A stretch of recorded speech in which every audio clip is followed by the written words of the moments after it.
Hello, this is Cat's Diamond Painting. Welcome to my channel, or welcome back if you've joined me here before. Today I am here to do a kitten chat, which is my most common version of a whip and chat. Whip and chats and kitten chats are when a creator will be doing their own project and chatting along, catching you up on their day-to-day life. And I do like to watch these while I'm diamond painting. So I'm kitting up today my next project, and I thought I would take you along with me while I do that. So my next project is Evening Stars from Crafties. I'm not doing any kind of unboxing today because I have unboxed this on the channel before. So if you're interested in seeing more detail about the canvas I'm working on and my thoughts on it, just scroll back down my channel. It's good few months ago now, but it'll say unboxing Evening Stars by Crafties or something along those lines. So here is the canvas, and I'm just going to peel the covering back and re-flatten it down again, just to help flatten this kit out a little bit. It's not too bad, to be honest, but doesn't hurt to make it a little bit flatter.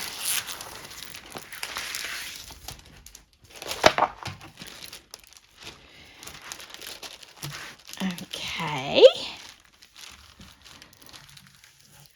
there we are, and then I'm putting that to one side because all I'm going to be doing today is focusing on the actual kitting up. The reason that I am kitting this one up today, it's going to be the third one I have on the go at the moment, but that's not atypical for me. The other two that I'm working on are both very large, very detailed, very confetti heavy. They are House on a Cliff and The Old Waterway Cottage. You'll probably be familiar with them if you've watched any of my recent videos where they featured. Absolutely loving House on a Cliff, racing through it. Not enjoying Old Waterway Cottage as much, but I'm gradually plugging away at it.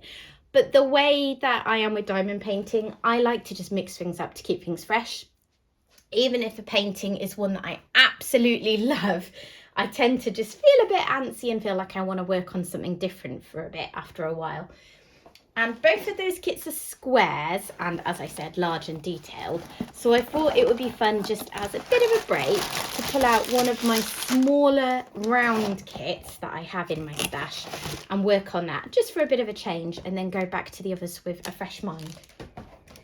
So, put my toolkit aside. Again, I went through that on the unboxing. So, I've got all my drills here. And what I've done before getting started is I have just used my printer / copier / scanner device, if you know what I mean. You know, just when you buy a printer and it has all those functions, to copy the edge of the canvas, because I am going to use these to go on my storage pots. Now, you can get things like sticker makers. I'd like to have one of those, but to be honest, most of the kits that I do come, I'm not sure I can line that up very well. I might just use scissors. Most of the kits that I work on do come with pre-prepared stickers, so I'm not sure it's really worth the investment for me to get a whole sticker maker just for the rare occasions when I would need it. So what I do is copy the edge like this. And I'm trying to trim it neatly, and I'm just making a bit of a mess of it, to be honest. And then what I'm going to do is just simply use some sellotape to stick these to my storage pots, and that'll be nice and easy. So let me get that trimmed down, and then I'm going to get these stuck onto my storage pots ready. I think that's probably the easiest way, is to just get them all on, and then I'll be sorted. Right.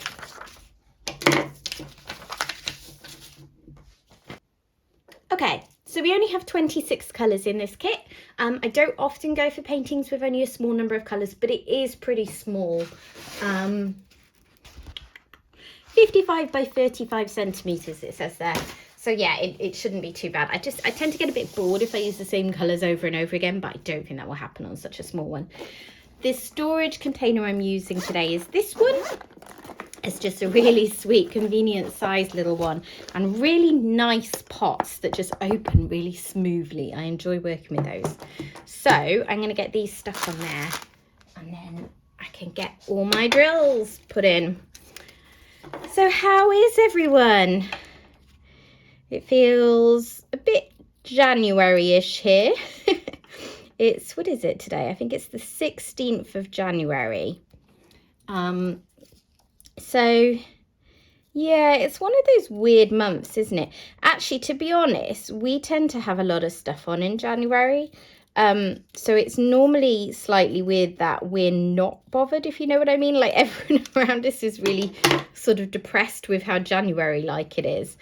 Oh, this is the downside of doing this. I'm now getting them stuck to my table. I might do them over a tray next time. Yeah, we have lots of birthdays. So it's kind of a bit of a party month for us, to be honest. We have, so gosh, what do we have? We have my niece on the 10th of January, me on the 11th of January, my dad on the 12th of January. I have a cousin on the 13th of January, although he lives in the United States, so like we don't see him very often at all. And then my husband is on the 22nd of January. So we're only 11 days apart, same age as well. So yeah, very small age gap.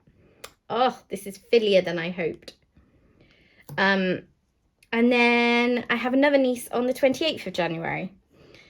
Do you know what? It might be easier if I just sort of lay these on top and then come back with a sellotape. I might try that next time. So yeah, busy month for us. So yeah, I've had my birthday. We're now in the period where I'm a year older than my husband, and he can be an absolute pain about it. I'm 39 now. He's still 38. So this year isn't too bad. Next year, I might like ship him off to a friend's house or something. Because he'll be rather annoying when we're different decades. But yeah, I've always quite enjoyed being a similar age to each other. It's actually funny, you know, when you're growing up and you just have like strange ideas about things for no particular reason, just, you know, something that's normal in your life, so therefore you assume that it's like that for everyone. And my parents are quite close in age because they met in school, so they are a month apart, more or less. So I just always assumed, in that kind of strange, naive way that you do as a child, that you had to be the same age as someone to marry them. I don't know why. But anyway, I just found it funny that I used to think that. And then I went one better than my parents. I married someone only 11 days difference to me. Anyways, there we are. So I've been birthday present shopping for my husband this morning. I got him a big present for Christmas, so he knows that, you know, I kind of spent a lot of my budget on that, and I won't be getting too much for his birthday, but obviously I will get him some things to open. So I've just ordered a couple of bits and bobs, and I've ordered a sort of main present, if you like, which is a gift voucher for a place that we can go together. I'm being sort of cagey. I'm pretty sure he never watches my videos, but it would be sod slow, wouldn't it, that he would click onto one just as I was describing the things that I got for him, so I won't do that. And then after school today, my mission is to get my son to pick out something for my husband, because my son's 9, so he's at that age. We're just encouraging him to try and get a bit more involved with presents, rather than just, you know, having whatever we suggest for him. But he does struggle with it. He just sort of says, oh, I don't have any ideas. Actually, he had a brilliant idea for Christmas for my husband, all of his own accord. I said, have you had any thoughts about what you want to get for Daddy? He said, yes, I know exactly what I want to do. I want to get a t-shirt, and I want to get some fabric pens, and I want to make him a t-shirt. And he did just that. He drew him a lovely picture of some koalas on a nice sunny day. And yeah, my husband really enjoyed it. But he doesn't seem to have the same drive to come up with a brilliant birthday present. So We'll do some nudging tonight. And I had a lovely birthday because my parents visited. And it was the first time that my parents have been to my house since before the pandemic, because we made several plans to see each other last year, and every time someone was ill. And would you believe it, that almost happened again. So like the week before, my mum had a chest infection. She's immunocompromised because of certain medication that she's on. So, you know, innocuous bugs can turn quite nasty for her. And she had quite a horrible chest infection. You know, she was laid up in bed. She was taking antibiotics. And then she started to feel better. And then my dad came down with it. And he wasn't as bad, but he didn't feel great. And the night before they were supposed to come up, so they were supposed to come the day before my birthday. And the night before they were saying, I don't think we're going to be able to come. Like, maybe we can come the following day, like come up on your birthday. Maybe we can come on the weekend. But Dad was just really not feeling good. Which, to be honest, like, I was really disappointed by. Obviously, it couldn't be helped, but it was starting to feel like we were a bit cursed. Because 2 other attempts last year, the first time they were supposed to be coming up, my son came down with hand, foot and mouth that day. And the second time they were supposed to be coming up, what happened? There was something that meant that they didn't think they could come to us. Yeah, they were supposed to be bringing my nephew, and I think he was ill, so he couldn't come. And then we thought, oh, well, we'll at least go and see my parents for the weekend, go to Cardiff where they live. And then the morning we were supposed to go, it turned out my dad had COVID. So that one went bust as well. So yeah, I felt really cursed and a bit sad that it seemed like they were never actually going to make it up here. But then the day that they were supposed to come, the 10th, they woke up both feeling, you know, pretty good. And they were like, right, we're coming. My dad went to the doctors that day to check his chest, and they said it wasn't an infection. He just had a cough. And my mum got the okay from her doctor that her white blood cells had come back to normal, because that was part of the concern the previous week, was that because of her condition, her white blood cells had like plummeted. And that's monitored carefully for obvious reasons. So that, you know, if she's not really got any white blood cells, they'll say, no, you shouldn't really go anywhere. Anyways, so she got the all clear, and they came up. So it was really, really nice. So they came up, and I cooked. So that one's gone wonky. So my husband and son had to go out to football training the first night, but that was okay. They were just out for a bit. And then I cooked a nice pie for us all. Chicken ham and leek. Actually, that was for me and my mum and my dad. My son doesn't like pies because he doesn't really like sort of wet foods like the pie filling. And our policy has always been that we do family meals together, so we serve him whatever we're eating, but if it's something that he's tried several times before and like really just genuinely doesn't like, then I'll do him an alternative. So I did him a couple of lamb chops, and then my husband, because he's vegetarian, we used a meat substitute chicken, and then there's this thing called liquid smoke, which is like a vegan smoky seasoning. So I used that in there to give the kind of bacon effect that we had in ours. So yeah, that went well. And then my dad and I went out for a drink. My parents are big pub goers. We never really do that kind of thing ourselves that often at all. But they like to do that. So, you know, we went and had a good chat in our local. And then came back and we watched some music videos on the TV. That's my dad's other speciality. He likes watching live music on YouTube. So we did that for a bit. And then the next day was my birthday. So it was a treat to have them actually here on my birthday. And I had some lovely presents. what did I get? I got all sorts of things. I'd asked for some slippers and pajamas from my parents, and I got those.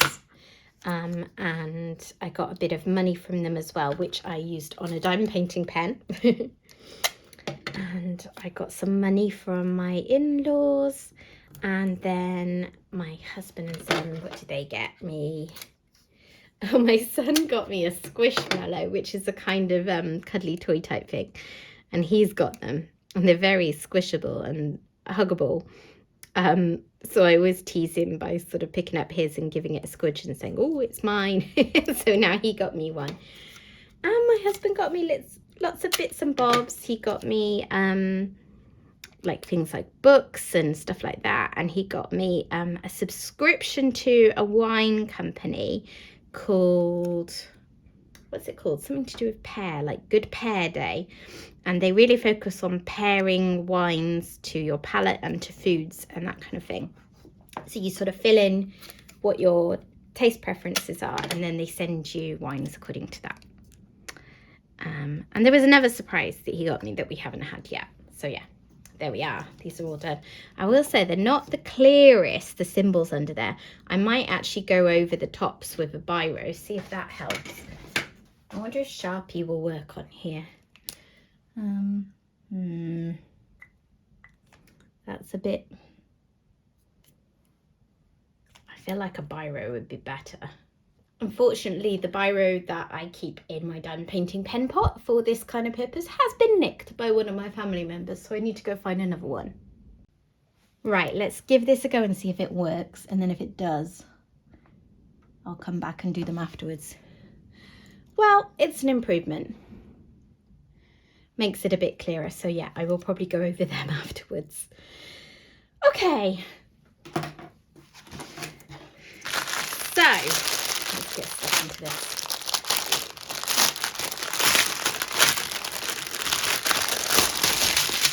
So, we have a few special drills in here. I can't remember. People did comment on my kitting up video about what some of the special drills were, I think, because I wondered if these were like glow in the dark or something, because they're different. They have different codes, like 26 is YG01 rather than the normal DMC number. So yeah, I'll try and work that out again. And I've got some crystal drills. And I think I've got some ABs in here. Yeah, there's some ABs there. So yeah, I've got all sorts of stuff going on with this one. Right, let's just pull them out as they are. And I've kept the numbers on the pots, so they should be pretty easy to match up.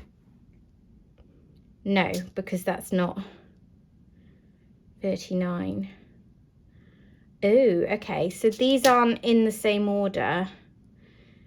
YM002.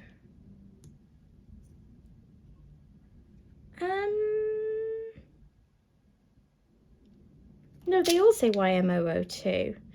Oh, so I do need to just, right, so these don't have DMCs on them. So I do need to just do them by the number. 2323. Right, okay.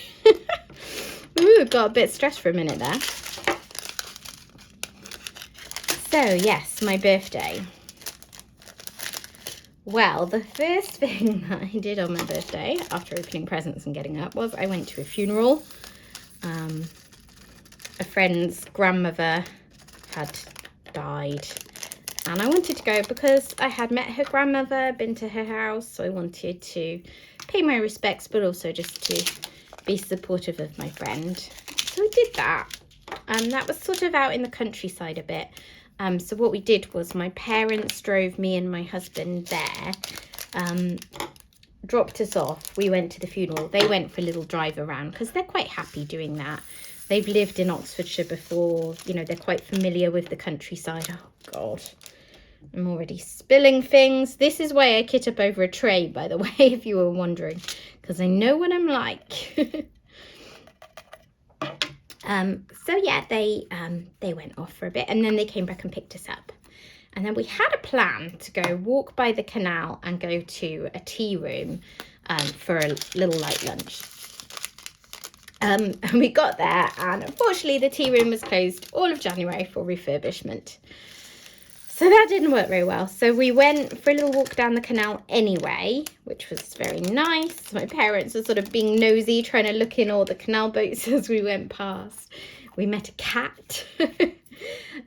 So yeah, we did that for a bit. That was all nice. And then my husband just Googled where was a good place to go locally for lunch, for a light lunch.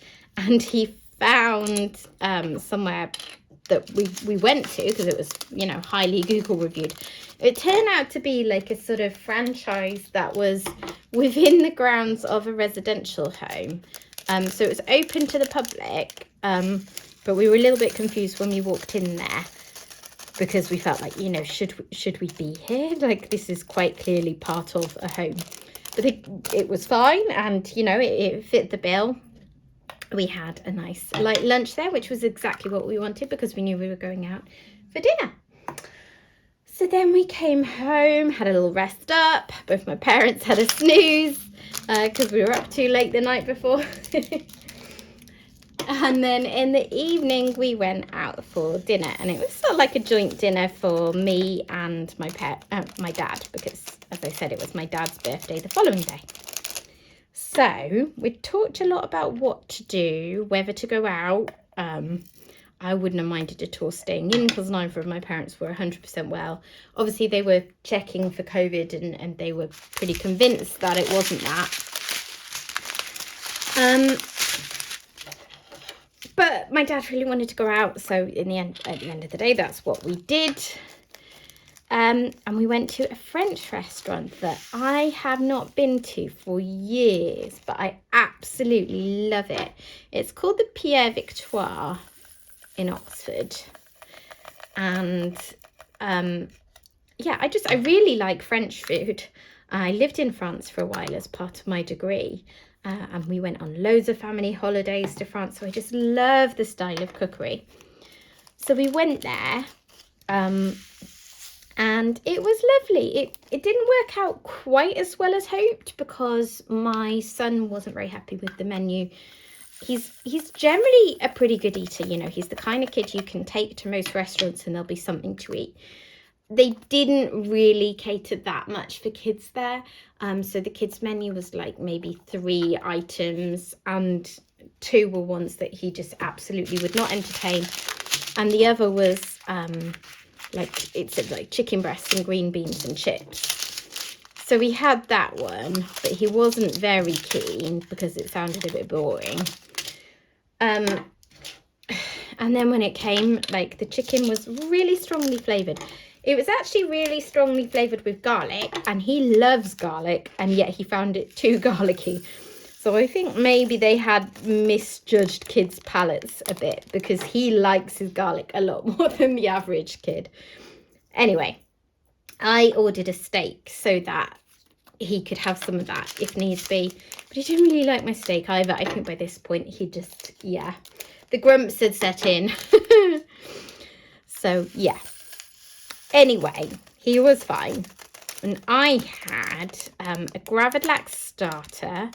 So like smoked salmon, and there was, I mean, I can't remember all the bits that came with, but it wasn't just a plate of smoked salmon, you know. There was a sort of a flavoured cream cheese bit, and there was some cooked salmon, and there were like lovely like pickled vegetables, and all just things that worked really well together, you know. It was gorgeous.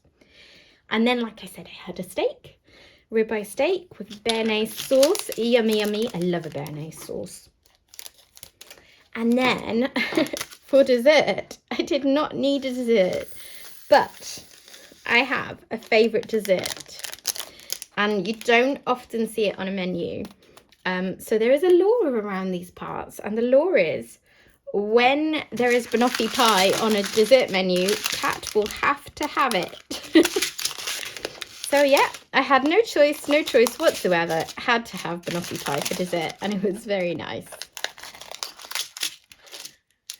So we had a lovely dinner, and then we went home, and obviously my son had to go to bed because it was the middle of the week.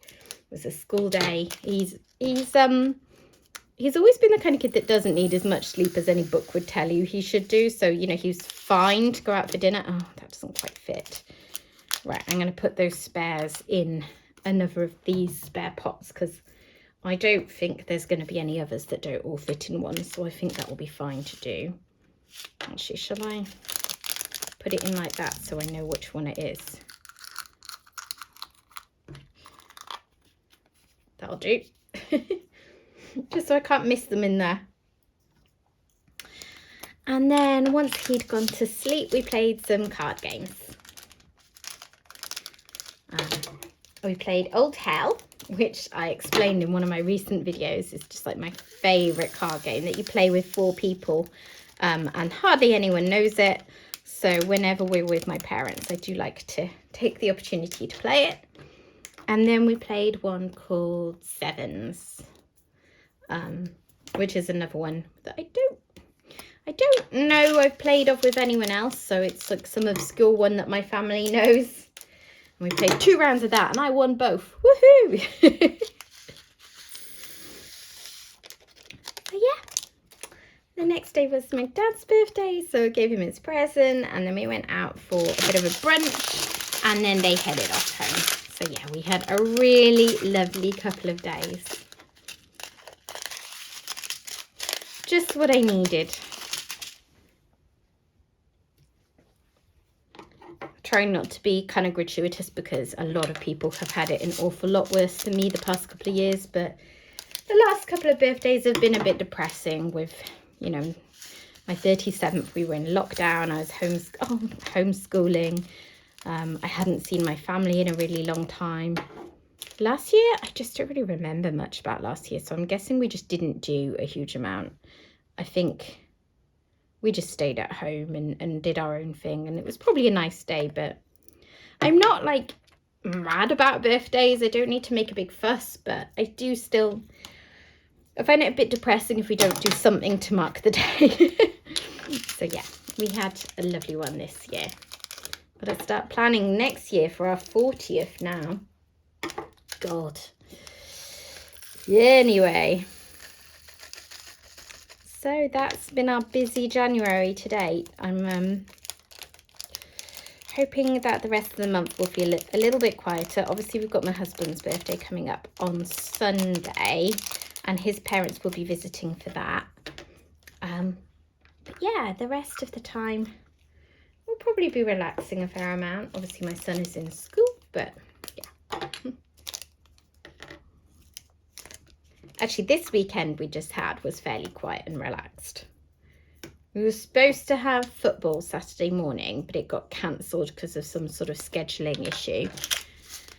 But then I took my son over anyway for him to have a kickabout with his mates from the team because obviously they were all disappointed they couldn't play. And then the rest of Saturday, we didn't really do much. Oh no, that's not true. In the evening, my husband and I had a bit of a date night at home, which is a thing we sometimes do because we live nowhere near family. Well, we don't live miles away, but like our nearest family that we could call on for babysitting are like an hour and a quarter away. So we've been known to do that for special occasions, but it's not like they're just around the corner and we could say, would you mind popping around and having him for a couple of hours?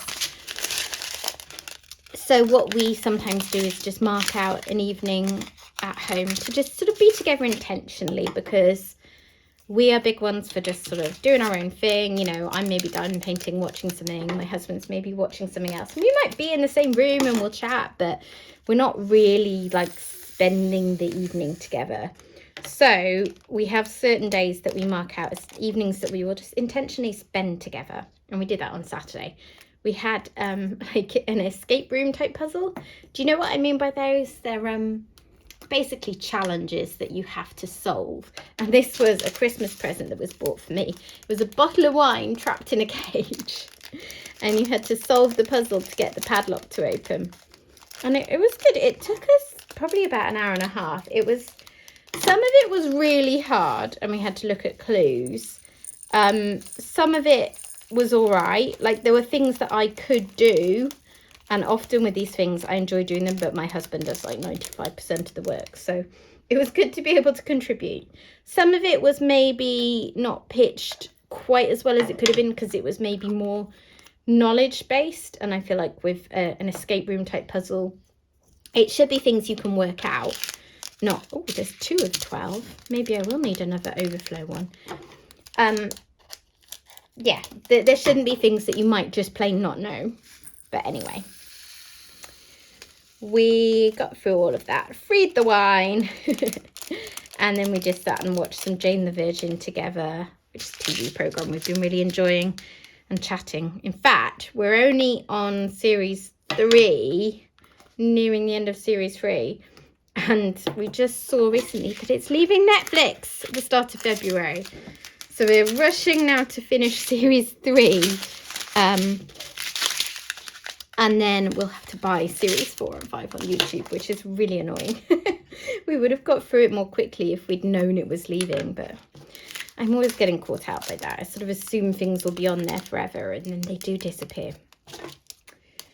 Oh well. So yeah, almost done with this. The other thing that I thought that I would talk about today, because it would be nice to have it covered on here for a bit of, I suppose, accountability, it's just my diamond painting goals for 2023. And I only mean that in a very light-hearted way because this is a hobby that I do for fun, you know.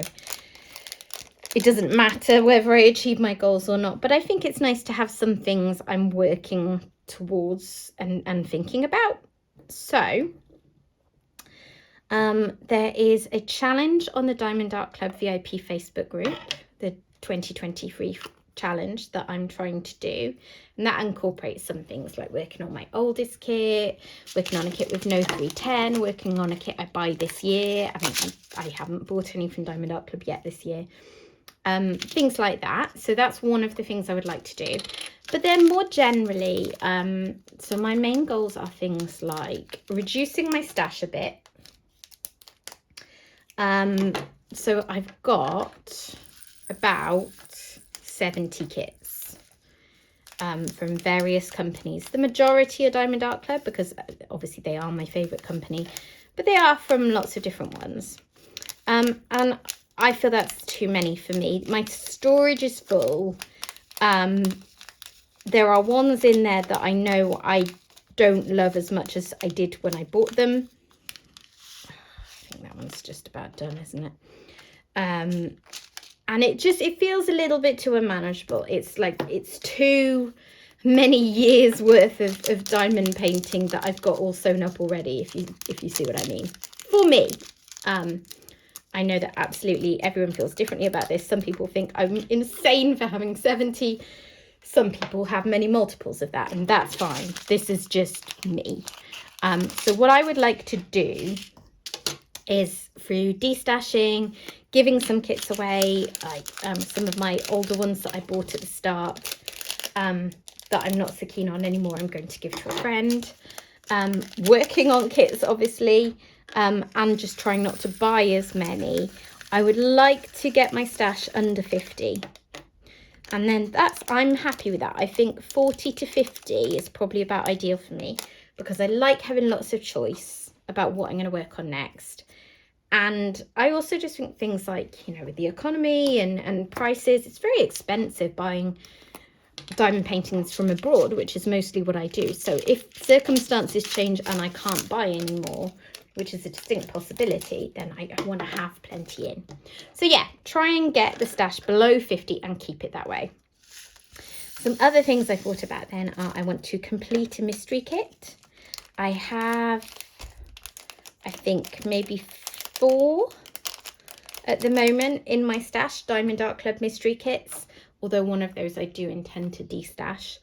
Because it came in a mystery box, and at the time I was like, yeah, I could see myself doing it, and now I've kind of changed my mind.